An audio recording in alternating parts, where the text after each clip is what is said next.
John. We got a telegram from some lady friend of yours, a Bonnie something or other. Something you ain't telling me? Bonnie McFarland. She's a friend. Saved my life when I went after Bill and nearly got myself killed again. Oh, now you two's in the habit of sending each other letters. How very nice. It weren't nothing like that. What's it say? I don't know. I can't... Well, you know I can't read. Give it here. You read that thing out loud? I ain't hiding nothing.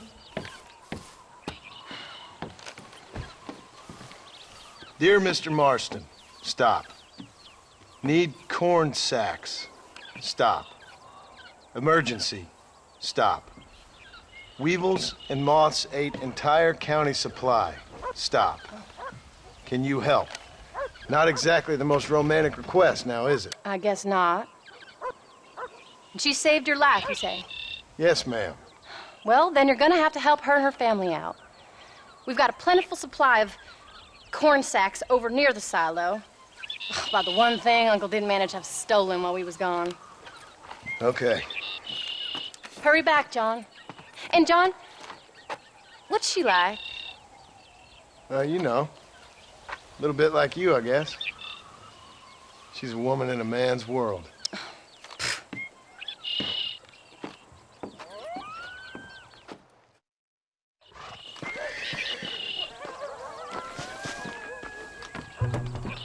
John, wait! I changed my mind. I'm coming with you. Well, come on, man. Let's get going.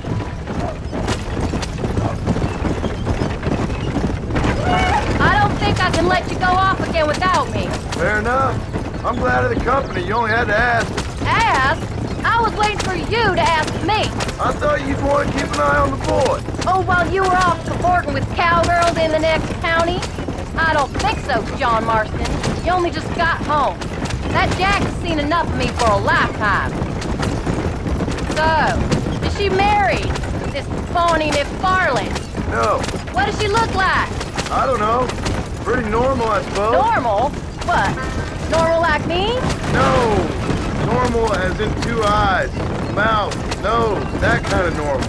Besides, ain't no woman fine as you. A little flattery. Now we're finally getting somewhere. If you find yourself in a hole, the first thing to do is stop digging. Another pearl of wisdom from John Marston. I sure do miss those. I never took you for the jealous type, Abigail. I ain't jealous so much as curious. Aren't we headed for Hennigan's Den? You heard what she wrote. It's just some corn. She saved my life, and she was decent enough to me, so I owe her this much at least. How did she save your life anyway? She found me half dead on the side of the road and took me to the doctor. Most folks would have left me there. Half dead from what? Bill didn't take so kindly to me visiting unannounced. Bill never did like surprises. How was he? Same as he was when we left. Angry and dumb. Taking his revenge out on the world. People down there was really scared of him. Of Bill? You gotta be kidding me. He was only frightening if he was afraid of dumb fools. Bill weren't so bad, but when Dutch went crazy, Bill took it hard. For a while, we all thought we'd found something right. A better way to live, but it was just a lie. So you saw before they did. Maybe. But they was still kind of a family. A family that left you for dead. You knew the truth, John, and they hated you for it. Where'd they take you? Who? Those government bastards.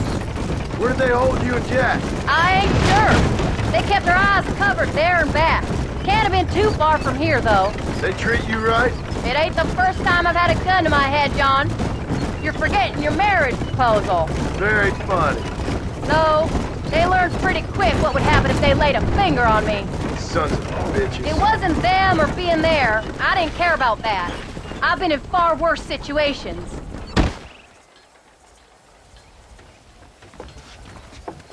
You came. Thank you so much. We lost the entire harvest.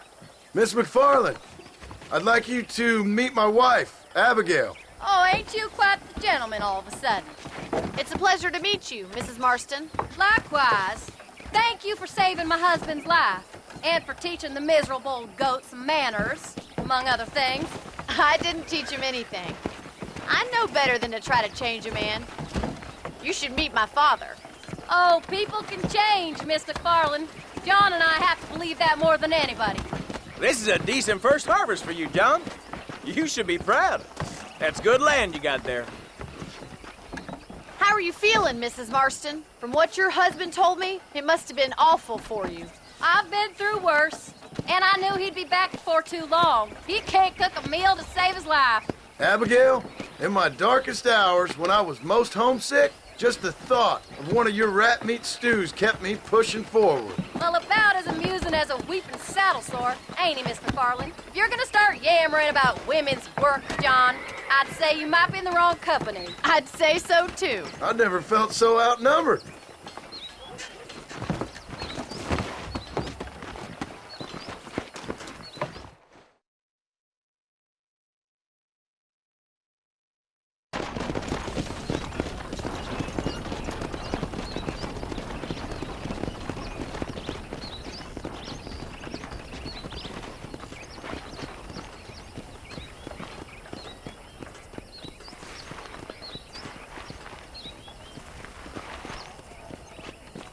Ma'am?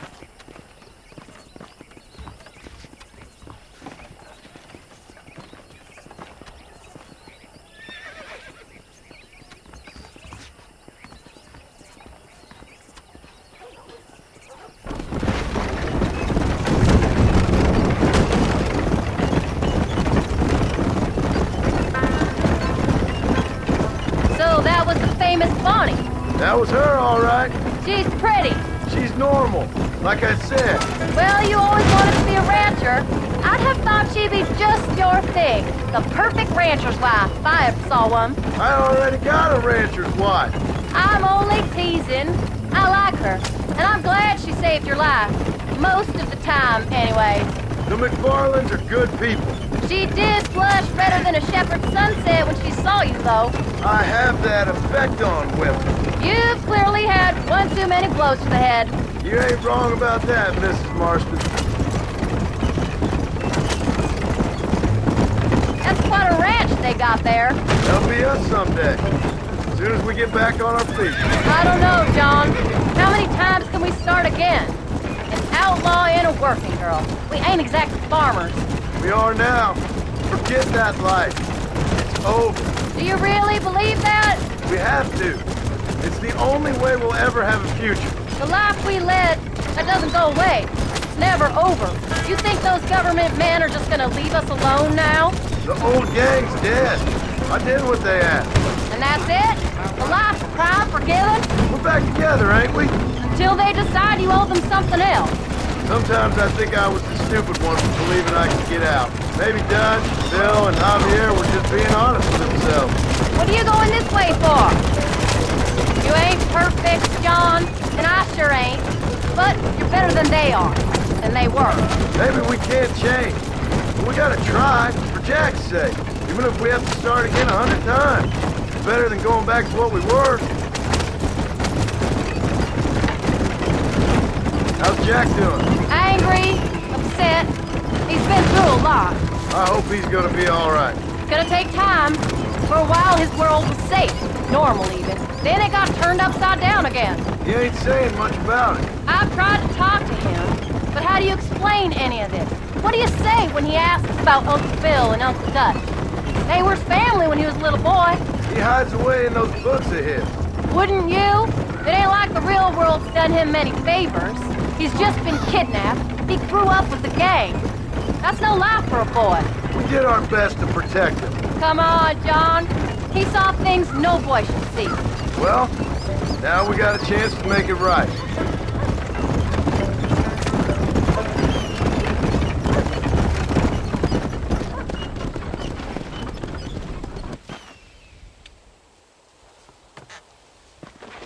We did good today, John. I guess I better go fix us something to eat.